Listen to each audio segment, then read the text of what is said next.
Today's Slattery sales tip: your toughest competitor is probably the status quo.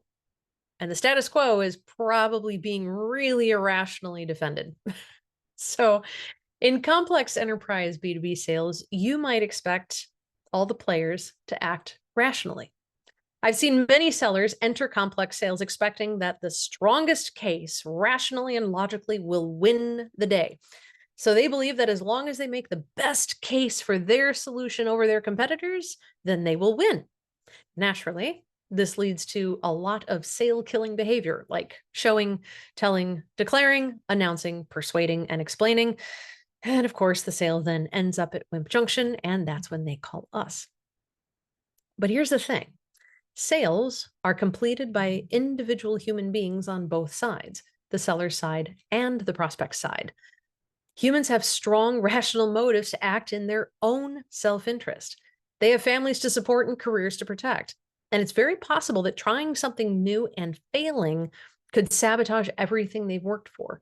So they have tremendous incentive to protect the status quo.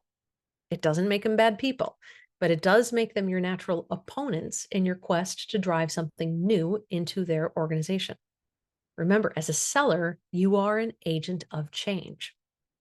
If you have differentiating value for a prospect enterprise, then your solution alleviates very real problems, pains, and consequences that they are living with right now.